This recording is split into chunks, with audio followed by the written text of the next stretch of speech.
Dust covered everything on Kepler 438b.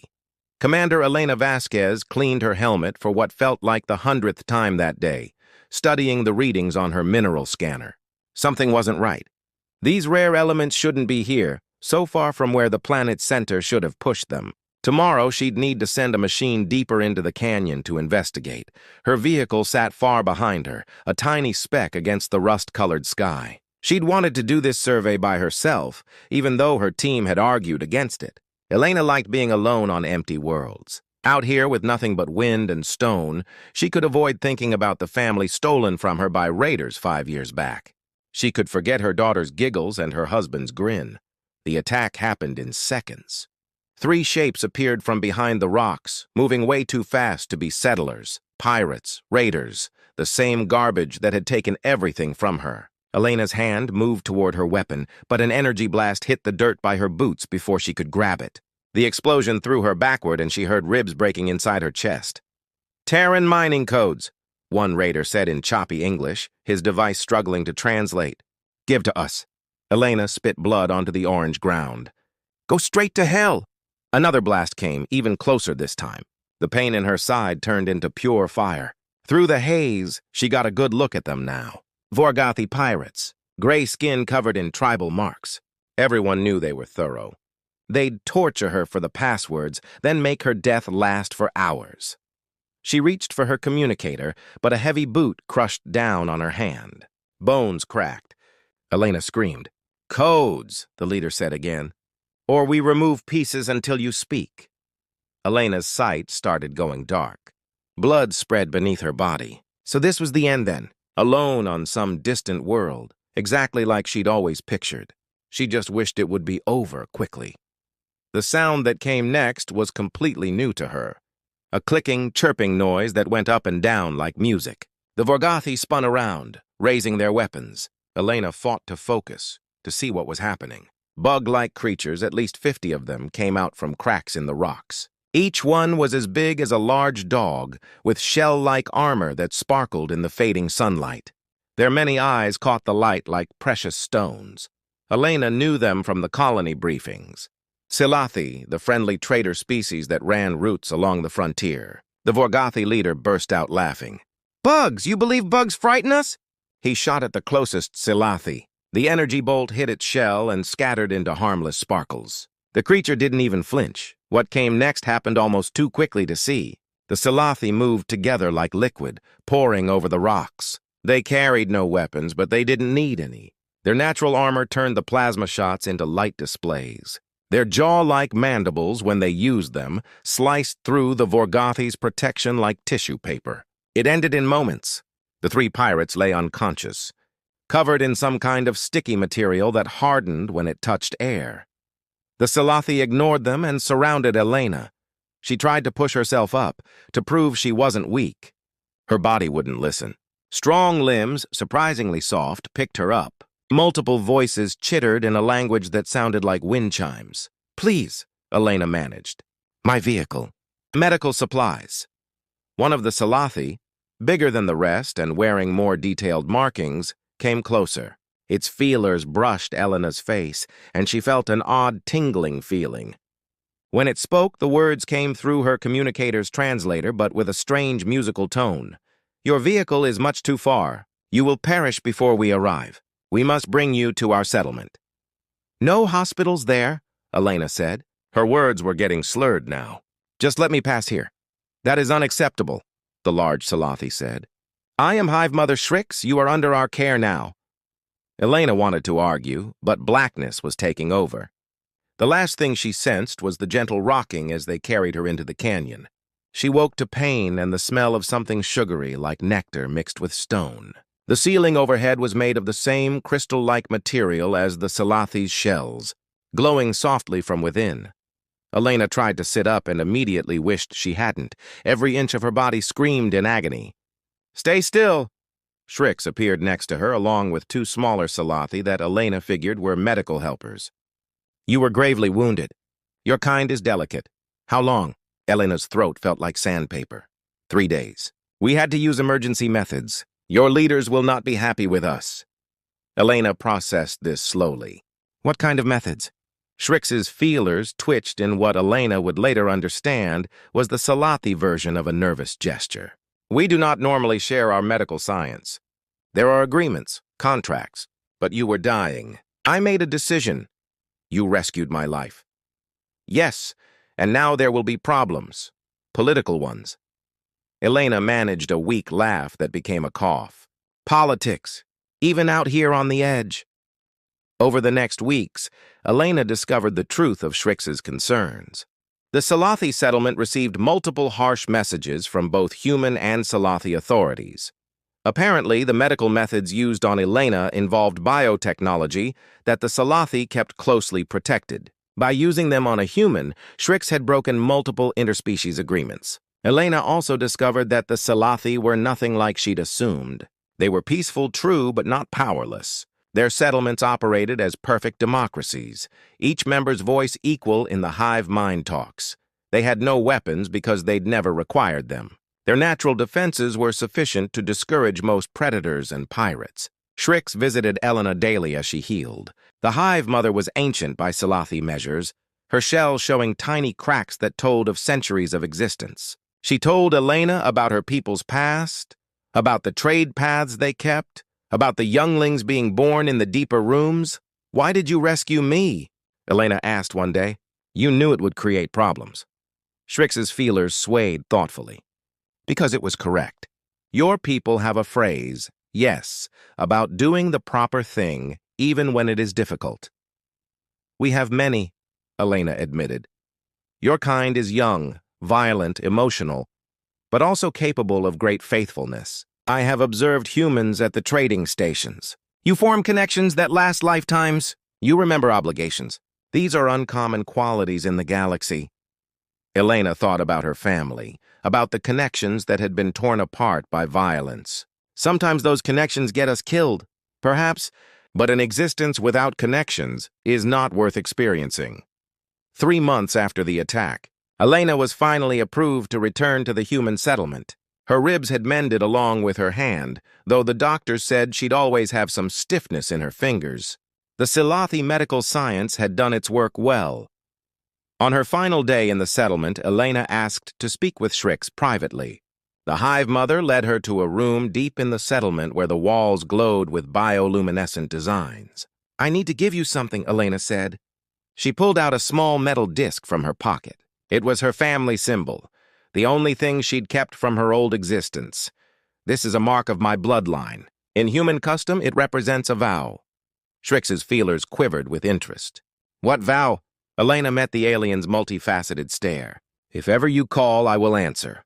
If ever you fall, I will stand. You rescued my life when you had no reason to. You risked your own people's displeasure to help a stranger. I owe you an obligation. Hive Mother Shrix, humans always pay their obligations. This is not required. We did what was correct. That's exactly why it's required. Elena pressed the disc into one of Shrix's manipulator limbs. Keep this. If you ever need assistance, send it to me. Anywhere in human territory, I'll find a way to receive it, and I'll come. Shrix held the small metal disc up to the light, examining the carved symbol. Your people are peculiar, Elena Vasquez. You turn simple kindness into eternal duty. We turn it into faithfulness, Elena corrected. There's a difference. Perhaps. Shrix carefully stored the disc in a small pouch on her shell. I hope I never need to use this vow, but I will keep your marker safe. Elena smiled, though her eyes were moist. I hope you never need it either. But if you do, I'll be there. I promise it.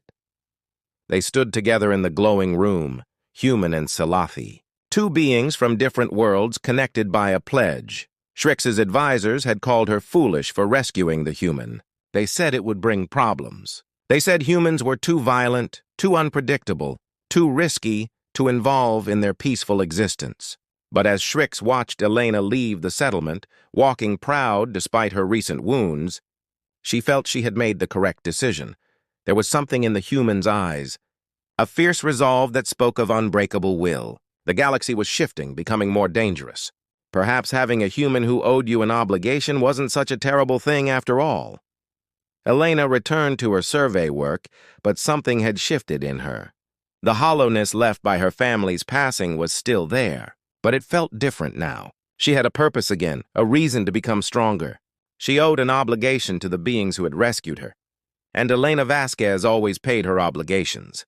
Within a year, she had transferred from survey work to the Terran Defense Force. Her experience on the edge, combined with her natural leadership skills, saw her climb quickly. Through the ranks, she never forgot the Salathi settlement, never forgot the weight of the vow she'd sworn. The metal disc sat in Shrix's private room, gathering dust as the years went by. The Hive Mother would sometimes take it out and examine it, wondering if the human had truly meant those words. Humans were known for their intensity, but also for their short attention spans. Would Elena really remember after 5 years, 10, 20? Shrix didn't know, but she kept the disc safe just in case. After all, she had seen something in Elena's eyes that day. Something that suggested when humans made pledges, they carved them into their very souls. The galaxy continued its slow turn, unaware that an obligation had been made. An obligation that would one day shake the foundations of galactic politics, because the Salathi had helped a human, and humans never forgot those who helped them. Years later, when darkness came for the Salathi, they would discover the truth of that pledge. They would discover that when humans swore vows, they meant them with every fiber of their being. They would discover that humanity's greatest strength wasn't their weapons or their science. It was their memory. 16 years had passed since Shrix rescued the human on Kepler 438b. The Hive Mother was ancient now, even by Salathi measures. The cracks in her shell had widened and her movements were slower than they once were. But her mind remained keen, and her worry for her people had only grown with age. The first disappearance occurred along the Theta route, a trade pathway that the Salathi had kept for 3 centuries. The merchant vessel Crystal Song failed to reach its destination. Initial reports suggested engine problems, perhaps a navigation mistake. These things occurred occasionally in the vastness of space. Then the second ship vanished, and a third and a fourth. Shrix stood in the settlement's command room, surrounded by her advisory members. Holographic displays showed the trade routes that had been the lifeblood of their civilization. Red marks indicated the missing ships, 12 in total over 6 months. "It's the Krenoth," Ambassador Talon said, his shell a darker shade than Shrix's, marked with the silver bands that indicated his diplomatic position. "Their empire has been expanding aggressively for the past 5 years. They've taken 4 neutral systems already." Council member Vixel clicked his mandibles in disagreement. "The Krenoth have never bothered us before. We have nothing they desire." "That was before," Talon said. "Before they learned that Salathi Prime sits on one of the largest deposits of neutronium in this sector." Silence filled the room. Neutronium was the rarest element in the known galaxy, essential for advanced shield science and faster-than-light engines. A single kilogram could power a warship for years. "How do they know about the deposits?" Shrix asked quietly. "That information was restricted." "I suspect we have a traitor," Talon said. "Someone sold the geological surveys to the Krenoth." "It doesn't matter how they learned. What matters is what they'll do now that they know." Shrix moved to the largest holographic display, examining the positions of Krenoth military vessels. They were slowly surrounding Salathi territory like predators preparing to strike. "Have you presented this to the Galactic Council?" 3 times, Talon said, and the bitterness in his voice was unusual for a Salathi. "They call it an internal border dispute. They say the Krenoth have the right to patrol their own territory and that we should negotiate." "Negotiate with slavers and destroyers." Vixel's voice rose in pitch. "The Krenoth don't negotiate. They demand, they take, they destroy." Shrix had seen the reports of what happened to species conquered by the Jathic Dominion. The reptilian empire believed in a strict hierarchy with themselves at the top and everyone else's resources to be exploited. They had wiped out entire civilizations that refused to submit. "We need allies," Shrix said. "We cannot face the Krenoth alone. Who would ally with us?" another council member asked. "We're traders, not fighters. We have no military, no weapons, no fleet. We offer nothing of strategic benefit to the major powers. We offer our trade routes, our knowledge, our neutronium deposits," Talon interrupted, "which is exactly why nobody will help us. Every major power desires those deposits for themselves. If they let the Krenoth take us, they can always negotiate with the Krenoth later, or conquer them and take the deposits by force." The brutal political calculation hung in the air like poison. The Salathi had spent centuries being neutral, being peaceful, being the friendly traders that everyone liked, but nobody protected. Over the following months, the situation worsened. More ships disappeared. Krenoth vessels began patrolling the borders of Salathi territory openly, no longer pretending to respect their sovereignty. Talon traveled to a dozen worlds, begging for help, for intervention, for anything. He returned unsuccessful every time. "The Council won't act," he reported at an emergency session. "They say they need evidence of hostile intent." Evidence! As if missing ships and military buildups aren't evidence enough. Shrix felt the weight of her years pushing down on her. She had lived through peaceful times, through prosperity and growth. She had watched generations of hatchlings mature into adults, had seen her people flourish, and now she would watch them fall unless there was another option. That night, alone in her private room, Shrix opened an old storage container. Inside, covered in dust, was a small metal disc with a human family symbol carved on its surface. She held it up to the light, remembering the day Elena Vasquez had pressed it into her manipulator limb. "If ever you call, I will answer. If ever you fall, I will stand." Human words, human pledges. The other council members had called it sentiment, meaningless emotion. Humans were violent, yes, but also unreliable. They fought among themselves constantly. What were the chances that one human officer would remember a pledge made 16 years ago? But Shrix remembered Elena's eyes. The fierce resolve, the absolute certainty. Humans might be emotional, but they were also stubborn beyond reason. When they made pledges, they seemed to carve them into their very souls. The official announcement came 2 weeks later. The Jathic Dominion issued a formal statement claiming that Salathi Prime and 7 surrounding systems were now part of Krenoth territory. They gave the Salathi 30 days to evacuate or submit to Krenoth rule. The Galactic Council issued a strongly worded statement of concern and did nothing else. Shrix called an emergency meeting of the full settlement, not just the Council. Thousands of Salathi gathered in the great room, their shells gleaming under the bioluminescent lights. She told them the truth, holding nothing back. The Krenoth were coming. The Council wouldn't help. They had no military, no weapons, no way to defend themselves. "What can we do?" a young Salathi asked. "We're not fighters. We've never been fighters." "We can flee," Vixel suggested. "Abandon the settlement, scatter to other worlds. Hope the Krenoth lose interest." "They won't," Talon said. "They desire the neutronium. They'll hunt us down, enslave us, force us to mine the deposits for them." "That's what they do." "Then we submit," another voice said. "Perhaps under Krenoth rule we can survive." Shrix thought of the reports she'd read. The Krenoth didn't believe in mercy or compassion. Species that submitted were worked to death in mines and factories. Their younglings were taken and raised as servants. Their culture was erased, their language forbidden. "I have another option," Shrix said quietly. The room fell silent. 16 years ago, I rescued a human life. That human swore a vow to me, an obligation of honor. She gave me a marker and told me that if I ever needed assistance, I should send it to her. Murmurs spread through the crowd.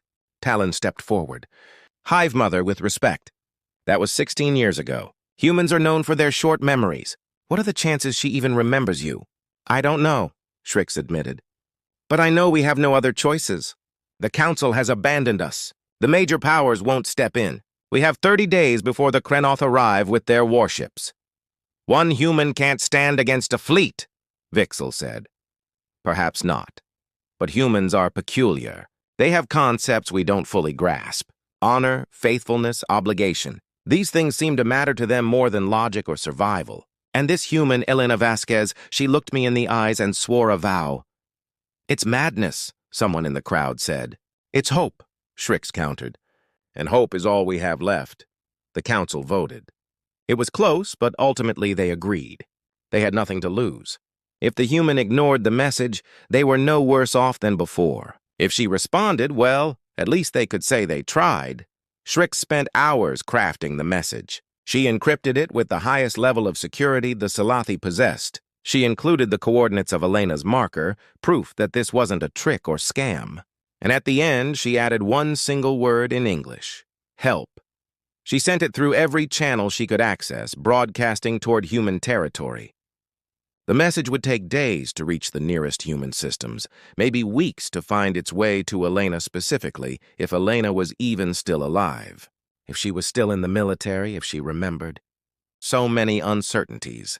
The Kreneth didn't wait for their deadline. 3 days after Shriek sent the message, their fleet arrived at the edge of Salathi territory. 3 massive warships, each large enough to carry thousands of troops. They took up positions around Salathi Prime and issued their demands. Submit or perish. Warmaster Kratos commanded the Kreneth fleet from his flagship, the Bloodsword. He was a veteran of 30 conquest campaigns, his scales decorated with the symbols of defeated species. To him, the Salathi were just another weak civilization to be absorbed into the Dominion. He opened a communication channel to the planet below. Salathi, you have 24 hours to surrender unconditionally. Lower your shields, deactivate your defenses, and prepare to receive Dominion forces. If you comply, your deaths will be quick. If you resist, we will make examples of your younglings. Talon, representing the settlement in the negotiations, tried to buy time. We request more time to consider. This is a momentous decision. Kratos laughed, a harsh sound that echoed through the communication systems. You insects think you have a choice. We could crack your planet open like an egg. The only reason you're still alive is because we desire the neutronium intact. But if you force us to fight, we'll take what we desire from your ashes. The channel closed. 24 hours. Shriek sat in her room holding Elena's marker. No response had come from human territory. Perhaps the message hadn't reached her. Perhaps Elena had forgotten.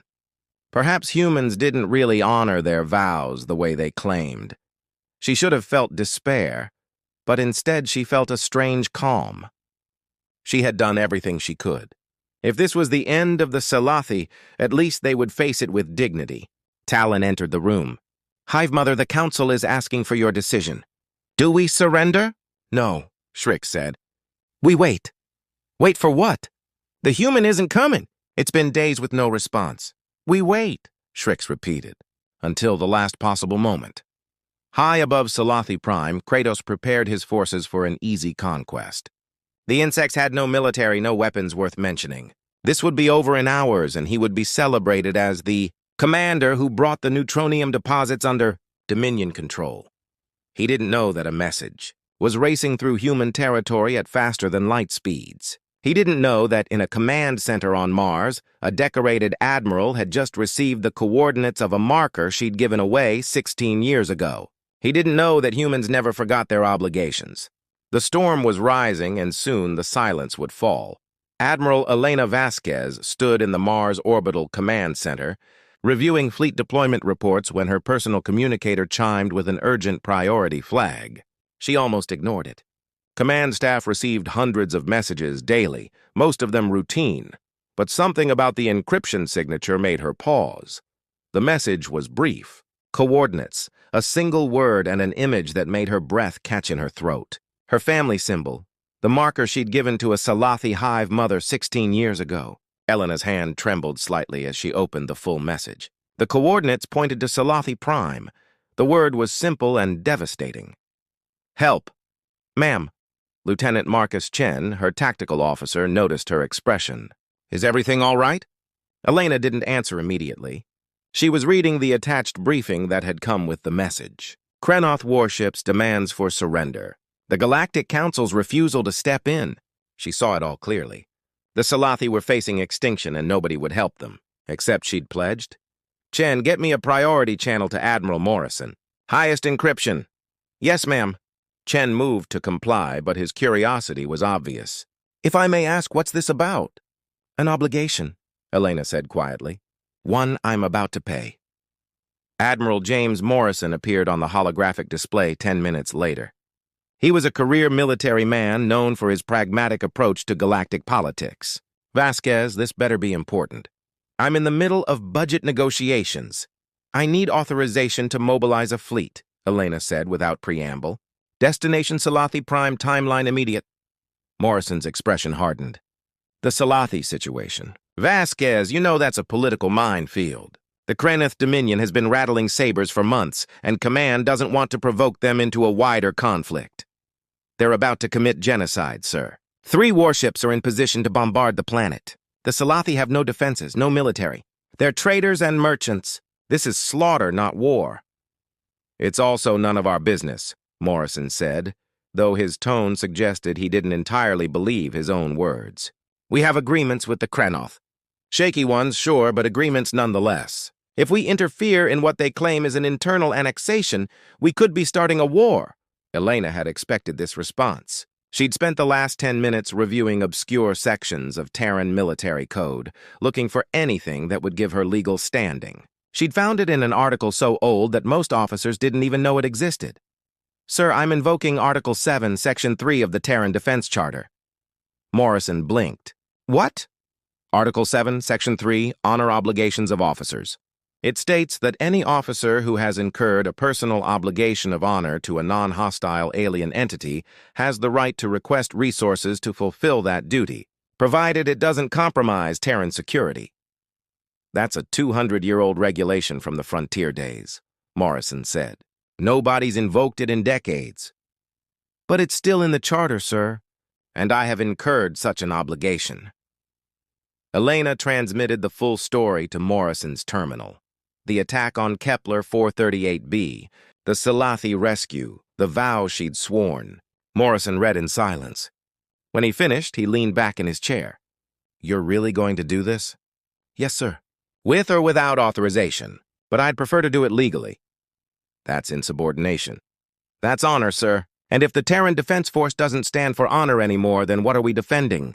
Morrison was quiet for a long moment. Elena could see him weighing the political ramifications against the moral imperative. Finally, he spoke. You get 1 ship. One, and it has to be volunteers only. I'm not ordering anyone into what could become a shooting war with the Krenoth. 1 ship is all I need, sir. Which ship? Elena had already made her choice. The TDS repayment. She's due for a shakedown cruise anyway. Fresh out of refit, full weapons load, crew of 3,200. Morrison's eyebrow rose. You want to take a heavy cruiser into Krenoth territory? I want to keep a pledge, sir. The ship is just a tool. You're insane, Vasquez. You know that? I've been called worse, sir. Morrison authorized the deployment with visible reluctance. Elena immediately sent out the call for volunteers. She was honest in her message to the crew. This was a rescue mission that could turn into a combat situation. They might be starting a war with the Galactic Dominion. They might be violating half a dozen agreements, and they might be doing it all for a species that most humans had never even heard of. She expected maybe a few hundred volunteers, career officers looking for advancement, or adrenaline seekers looking for action. Within 3 hours, over 3,000 crew members had signed up. The entire complement of the TDS repayment, and then some, Lieutenant Chen was the first to volunteer. When Elena asked him why, he simply shrugged. You kept a pledge, ma'am. That means something. And if the brass won't back you, the crew will. The TDS repayment was a Valkyrie-class heavy cruiser, one of the most advanced warships in the Terran fleet. She carried enough firepower to level a small moon with railgun batteries that could accelerate projectiles to 30% of light speed. Her armor was layered neutronium composite, capable of withstanding direct nuclear strikes, and her crew was among the best in the fleet. Elena stood on the bridge as the ship prepared for departure. Around her, officers moved with practiced efficiency. Weapon systems were charged. Navigation plotted the fastest route to Salathi territory. Medical bays were prepped for potential casualties. All stations report ready, Chen said from the tactical station. We can depart on your order, Admiral. Elena looked at the holographic display showing Mars' orbit. Earth hung in the distance, a blue marble against the black. Somewhere down there, politicians were probably already screaming about this mission. Let them scream. She had a pledge to keep. Take us out, helmsman. Maximum FTL. Destination Salathi Prime. Aye, ma'am, 3 weeks. 3 weeks. Elena hoped they weren't too late. The journey through faster than light space gave Elena time to prepare her crew. She called daily briefings explaining everything she knew about the Salathi, the Krenoth, and the situation they were flying into. She shared the story of how Shrix had rescued her life, how the Salathi had risked political consequences to help a dying human. These aren't fighters, she told her assembled officers. They're traders, merchants, peaceful beings who've never hurt anyone. And now they're facing extinction because they happen to live on a planet with valuable resources. Why aren't other species helping them? Someone asked. Because it's not profitable, Elena said bluntly. The Galactic Council talks about peace and justice, but when it comes down to it, they only protect species that can offer something in return. The Salathi can't, so they're being left to perish. And we're different, another officer challenged. We're human, Elena said simply. We remember our obligations. We keep our pledges. That's what makes us different. She also trained them in the tactics they'd likely face. The Krenoth fought conventionally with overwhelming firepower and numerical superiority. They were good at it, having conquered dozens of systems, but they'd never fought humans before. Terran warfare is different from what the rest of the galaxy practices, Elena explained during a tactical session. We come from a world where we spent 10,000 years perfecting the art of killing each other. We know things about violence that most species never learned. Like what? Chen asked. Like psychological warfare, like fear, like making the enemy question whether victory is worth the cost. Elena pulled up schematics of Terran weapon systems. Our railguns don't just destroy ships, they vaporize them. Our pulse lasers don't just breach armor, they cook everyone inside. We don't fight to win territory, we fight to eliminate threats permanently. The officers were silent, absorbing this. Humans didn't talk about their violent history much around other species. It made them uncomfortable, made diplomacy harder, but Elena needed her crew to understand what they were capable of. If we engage the Krenoth, they're going to learn something the rest of the galaxy seems to have forgotten. Humans are peaceful by choice, not by nature. And when we choose violence, we're very, very good at it. The days passed in preparation. Weapons drills, combat simulations, medical teams practicing mass casualty procedures. Elena pushed her crew hard, but she also made sure they understood why. This wasn't about conquest or resources. This was about keeping a pledge. This was about showing the galaxy that honor still meant something. On the 18th day of transit, they received a message from Terran Command. Admiral Morrison's face appeared on the display and he looked tired. Vasquez thought you should know. The politicians are losing their minds. Half of them want you court-martialed. The other half want to recall you immediately. Are you ordering me to turn back, sir? No. Technically, you're operating under Article 7, Section 3, which gives you autonomy. But Vasquez, be careful. If you start a war, I can't protect you from the consequences. Understood, sir. But if we don't show up, the Salathi perish. I can live with political consequences. I can't live with breaking my word. Morrison nodded slowly. Good luck, Admiral. Try not to get yourself killed. The channel closed. Elena returned to studying the tactical data on the Krenoth fleet. 3 warships against 1. Poor odds by conventional standards, but humans didn't fight conventionally. On the 20th day, they detected long-range scans of Salathi Prime.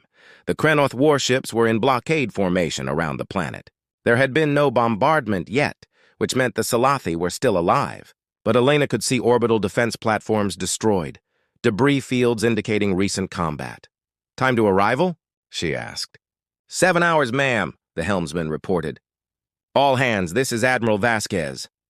Elena's voice echoed through every compartment of the ship. In 7 hours, we're going to arrive at Salathi Prime. We're going to face 3 Krenoth warships, and they're not going to be happy to see us. Some of you might perish. Some of you might never see Earth again. She paused, letting that sink in. But you volunteered for this mission knowing the risks. You chose to be here, and I need you to understand something. When we arrive, we're not just representing the Terran Defense Force. We're representing humanity. We're showing the galaxy what humans stand for. We're showing them that when we make pledges, we keep them, no matter the cost. Silence on the bridge. Then Chen spoke up. Permission to speak freely, ma'am. Granted. We're with you, all of us. Let's go show these Krenoth bastards what happens when they mess with our friends. A chorus of agreement echoed from the other stations. Elena felt something warm in her chest. Pride, maybe, or hope. The final hours passed in intense preparation. Every system was checked and double-checked. Every weapon was primed. Every crew member knew their role. The TDS repayment might be 1 ship, but she was crewed by humans who had chosen to be there. who had volunteered to risk everything for beings they'd never met. Approaching Salathi Prime, the helmsman announced, dropping out of FTL in 3 minutes. Elena stood and smoothed her uniform. All hands to battle stations. Weapons hot, shields maximum. When we come out of FTL, I want us ready to fight. Ma'am, Chen said quietly. What's our opening message? Elena thought about that. What do you say when you're about to start a war? What words adequately convey the weight of a pledge kept? An obligation paid. Tell them we touched their friends. That's all they need to know. 2 minutes to reversion. Elena watched the countdown. Somewhere below on Salathi Prime, Shrix was probably wondering if her message had been received. If the human had remembered, if help was coming. 1 minute. It was time to show the galaxy that humans never forgot their obligations. Time to show the Krenoth what happened when you threatened someone under Terran protection. 30 seconds. Elena felt calm. This was right. This was what honor demanded, reverting to normal space in 3, 2, 1. The TDS repayment dropped out of FTL directly between the Krenoth fleet and Salathi Prime. Weapons charged, shields blazing, ready for war, and the silence began. The TDS repayment materialized in normal space with a burst of Cherenkov radiation that lit up every sensor in the system. On Salathi Prime, thousands of beings looked up at their sky and saw hope arrive in the form of a human warship.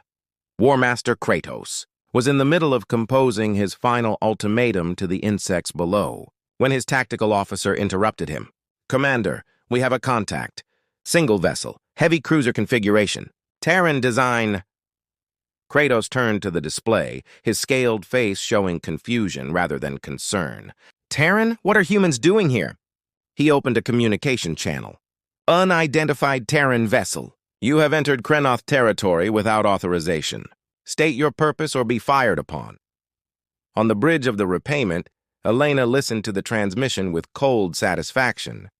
She'd spent 3 weeks planning this moment, considering every word, every gesture. The Krenoth needed to understand immediately that this wasn't a negotiation. Broadcast on all frequencies, she told her communications officer. I want everyone to hear this. The officer nodded. Channel open, ma'am. Elena's voice cut through space with absolute clarity. This is Admiral Elena Vasquez of the Terran Defense Ship Repayment. You are ordered to withdraw from Salathi territory immediately. This system is under Terran protection. There was a pause. Then Kratos laughed. The sound was harsh, contemptuous. Admiral, I don't know what lies the insects told you, but this system is Krenoth territory. We claimed it through right of conquest. You have no authority here. Wrong, Elena said. 16 years ago, the Salathi rescued my life when I was dying on a frontier world. I swore a vow to them. They called for assistance. I came. That's all the authority I need. You came alone? Kratos sounded genuinely amused now. 1 ship against my fleet. Admiral, I respect your faithfulness to the insects, but this is suicide. My 3 warships could tear your vessel apart. You're welcome to try, Elena said, but I'm going to give you 1 chance to leave peacefully. Withdraw your forces, acknowledge Salathi sovereignty. Do it now, and we can all walk away from this. Or what? Kratos challenged. You'll attack us? Start a war between our species over some worthless insects? Elena's eyes were cold. War Master Kratos, let me explain something about humans. We spent 10,000 years fighting each other on our home world. We perfected the art of violence long before we reached the stars. We know things about warfare that would give you nightmares. Threats don't frighten me, human. That's not a threat. That's a warning. Elena nodded to Chen. Tactical, lock weapons on the lead Krenoth vessel. All batteries. Weapons locked, ma'am, Chen reported. His voice was steady, professional. Railguns charged, missiles armed, awaiting your order. Kratos saw the weapons lock indicators on his displays. For the first time, a hint of uncertainty crept into his voice. You wouldn't dare. Attacking us would be an act of war. You touched my friends, Elena said quietly. That was your act of war. She gestured to her communications officer. Before we begin, open a channel to Salathi Prime. I want to speak to Hive Mother Shrix. A moment later, a familiar voice filled the bridge. It was older, more tired than Elena remembered, but unmistakable. Elena, is that really you? Hello, old friend, Elena said softly. Sorry I'm late. Had to travel across half the galaxy. You came? Shrix's voice carried wonder and disbelief. After all these years, you remembered. I told you I would. Humans never forget their obligations. Elena's tone hardened. Shrix, I need you to keep your people inside somewhere safe. This is going to get loud. What are you going to do?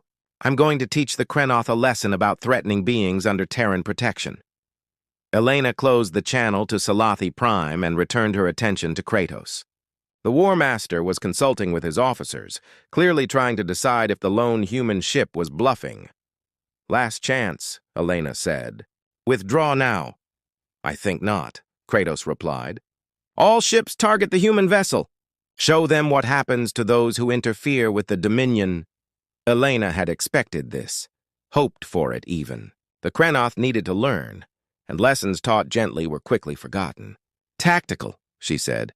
Commence firing sequence. Target the lead vessel's weapon systems first. I want them alive to spread the word. Aye, ma'am. Firing. What happened next would become legend across the galaxy. Before the first railgun slug left the repayement's barrels, Elena broadcast a single sound across all frequencies. 3 seconds of absolute silence. It echoed through the comm systems of every ship, every station, every receiver in the system. Then the gun fired. The railgun slug was a simple thing. A rod of tungsten carbide accelerated to 30% of light speed. It didn't need explosives or fancy guidance systems. At that velocity, kinetic energy was enough. The slug crossed the distance to the lead Krenoth warship in 0.3 seconds. It struck the vessel's forward weapons array and passed straight through, vaporizing everything in its path. The impact released energy equivalent to a small nuclear weapon. The Krenoth ship's entire forward section simply ceased to exist, replaced by a cloud of superheated plasma. Emergency alarms shrieked across the Krenoth fleet. Kratos stared at his damage reports in disbelief. One shot had crippled his flagship. Return fire, he screamed. All weapons. The 2 undamaged Krenoth ships opened up with everything they had. Plasma cannons, missile salvos, particle beams. The barrage that hit the repayement would have obliterated any conventional warship. The repayement's shields flared bright blue, absorbing the impacts. Alarms sounded as power systems strained, but the neutronium composite armor held. The ship rocked, but remained intact. Shield strength at 73%, Chen reported. All systems operational. They hit harder than I expected, Elena admitted. Recalibrating tactical assessment. She paused for 3 seconds of silence. Target the second vessel. Full railgun barrage, fire. 6 railgun slugs launched simultaneously. At 30% of light speed, they hit the second Krenoth ship before its crew could even react. The first 2 struck the engines, turning the propulsion system into an expanding cloud of debris. The next 3 hit along the spine, breaking the ship's back. The 6th punched through the command deck. In 10 seconds, the second Krenoth warship was reduced to a dead hulk, venting atmosphere and bodies into space. Elena broadcast another 3 seconds of silence. That's 2, she said calmly. War Master Kratos, I'm going to ask you one more time. Withdraw your forces.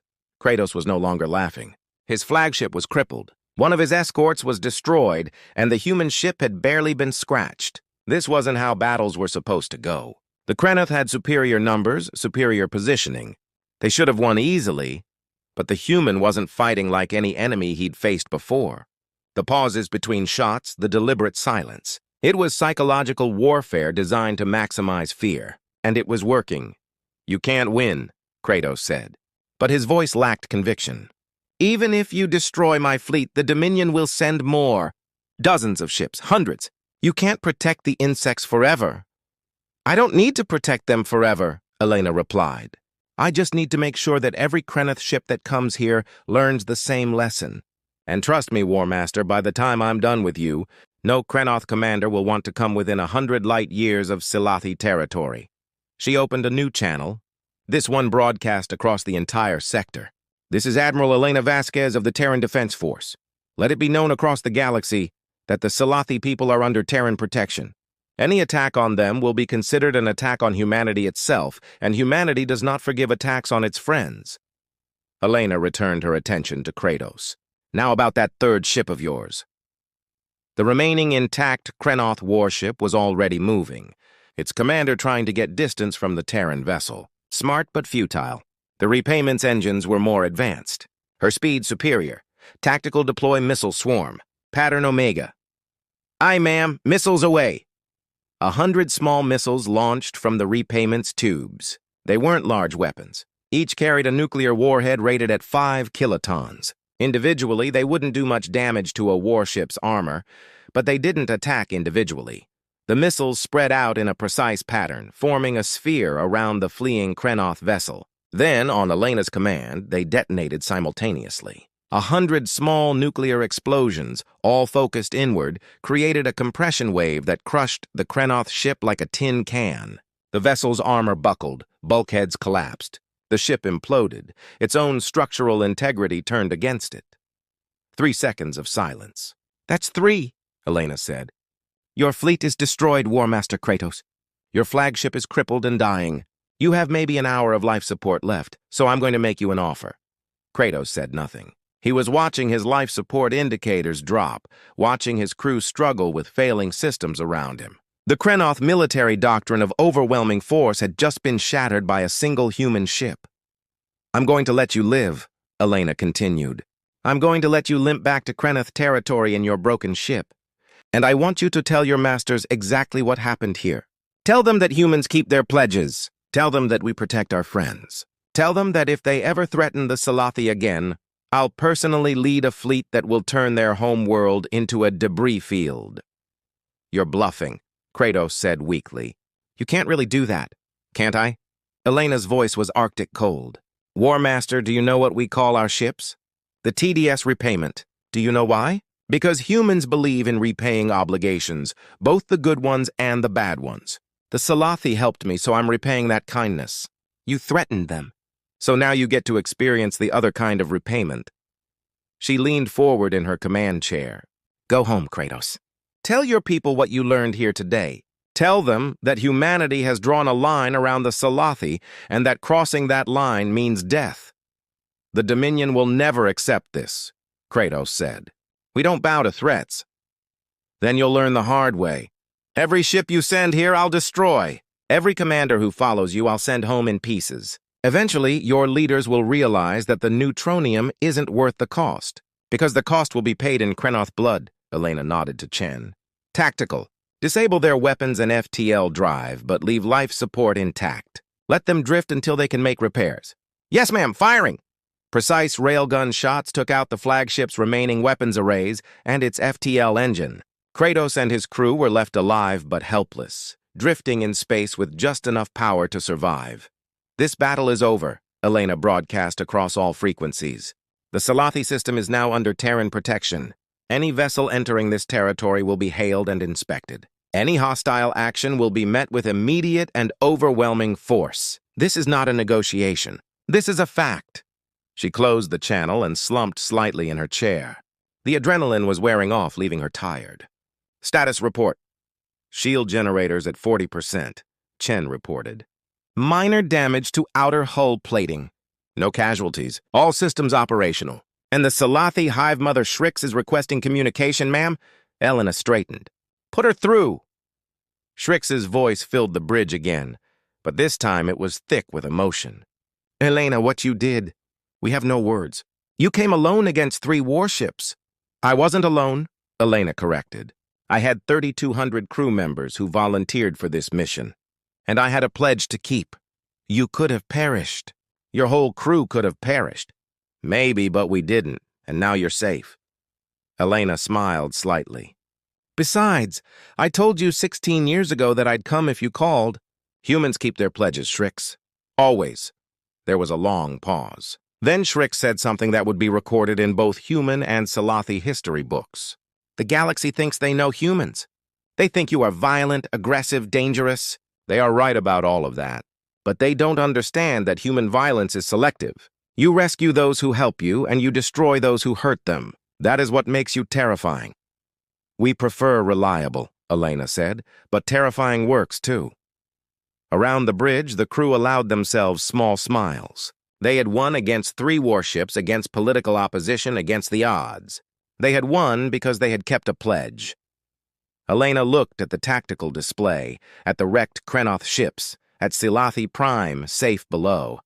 The silence had fallen just as she'd promised it would. Every time a Terran gun had fired, silence had followed. Silence for the fallen. Silence for the obligations paid. Silence for the pledges kept. The galaxy would remember this day. They would remember that humans didn't just talk about honor and faithfulness. They proved it with action.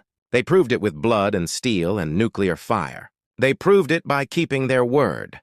The aftermath of the battle rippled across the galaxy faster than light itself. Within hours, footage of the engagement had spread to every major system. The images were impossible to ignore. 3 Krenoth warships, pride of the Dominion fleet, reduced to scrap by a single human cruiser.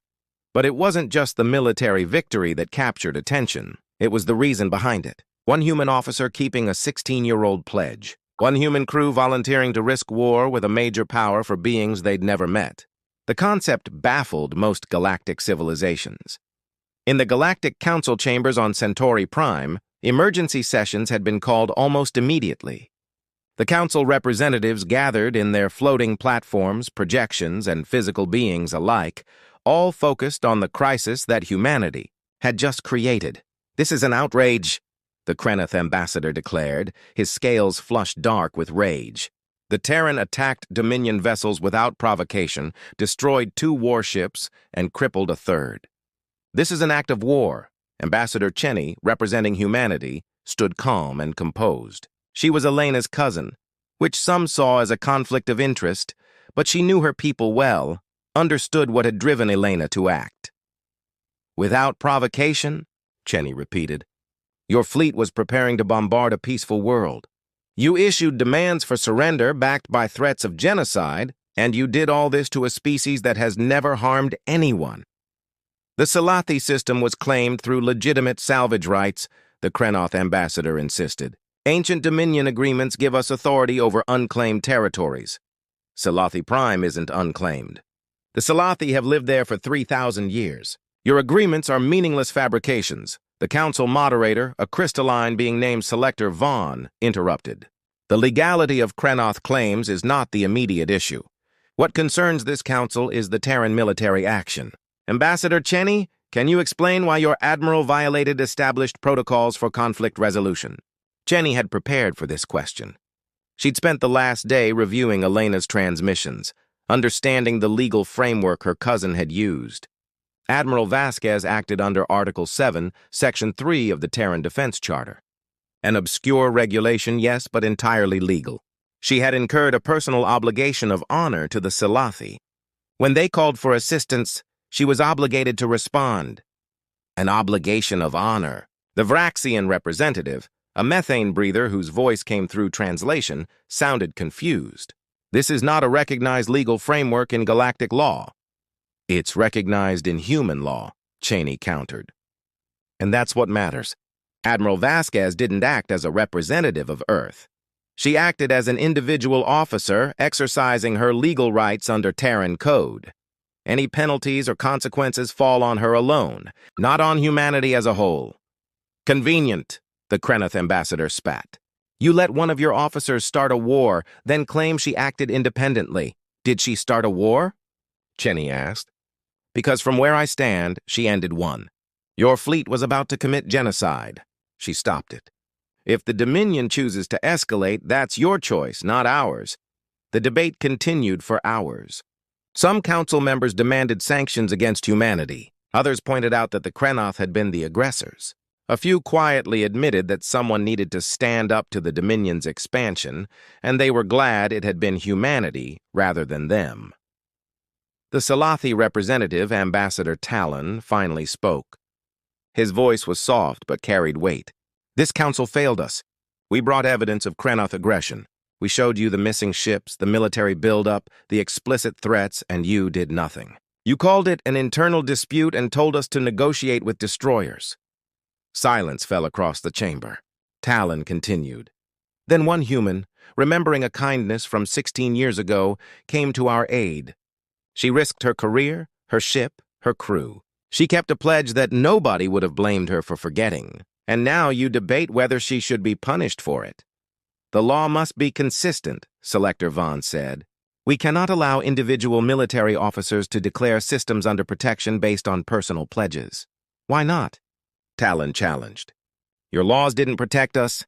Your agreements didn't save us. Your council's deliberations would have continued while our younglings perished. But human honor, human pledges, those saved us. Perhaps the galaxy needs more humans and fewer laws. The statement hung in the air like an accusation. Many council members shifted uncomfortably. The Salathi were peaceful, respected traders. Hearing them speak with such bitterness was unusual. This council will take a recess, Selector Vaughn announced. We will reconvene in 3 days to vote on sanctions and responses. The platforms dispersed. Cheney returned to her quarters and immediately opened a secure channel to Mars Command. Admiral Morrison appeared on the screen looking exhausted. How bad is it? She asked. Mixed, Morrison admitted.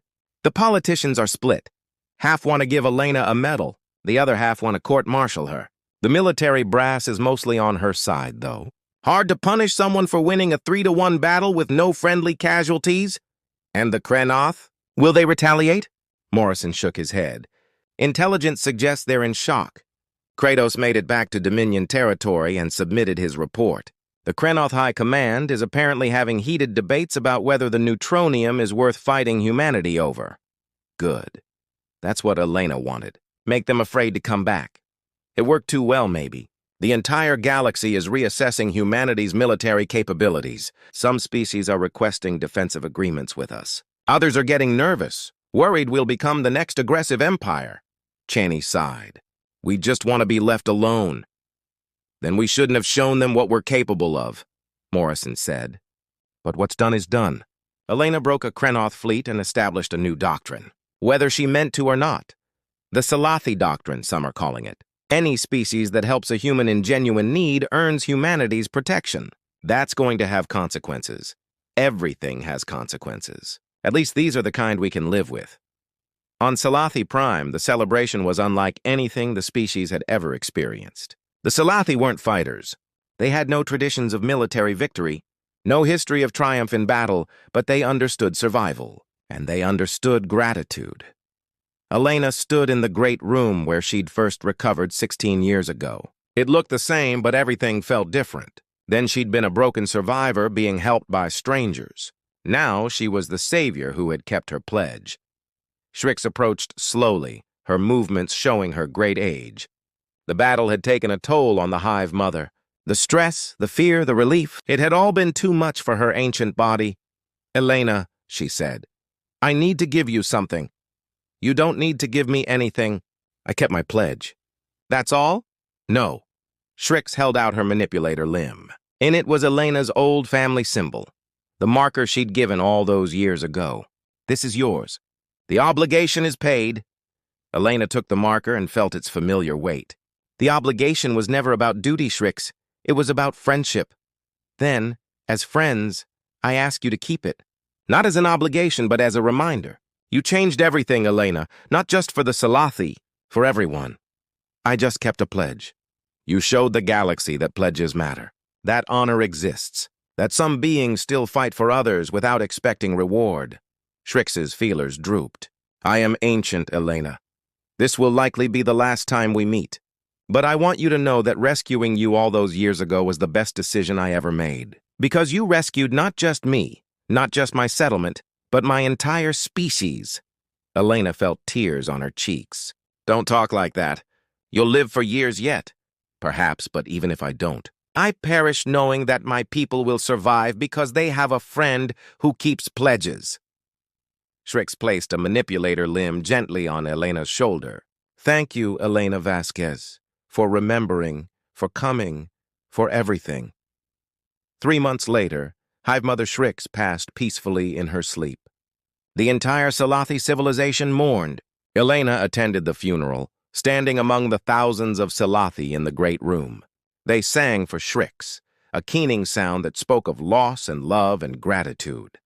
Elena left her service medals on Shrix's memorial platform. The ones for bravery, for command, for the Battle of Salathi Prime. She kept only one, the simple frontier service medal she'd worn when they first met. Obligation paid, old friend, she whispered. Obligation paid. The political fallout continued for months. The Galactic Council eventually issued a formal reprimand to Admiral Vasquez for unauthorized military action. She accepted it without comment. The Terran High Command promoted her to Fleet Admiral and assigned her permanent command of the Salathi sector. The TDS repayment was retired from active service and placed in permanent orbit around Salathi Prime. It would serve as a garrison, a reminder and a pledge. As long as that ship floated in their sky, the Salathi knew they were protected. The Jathic Dominion never returned to Salathi territory. They publicly claimed it was due to diplomatic negotiations and mutual respect for boundaries. Privately, military analysts saw the truth in Kratos' classified report. The War Master had written one line that summarized everything. The humans fight like demons, but worse. Demons you can fight. Demons you can understand.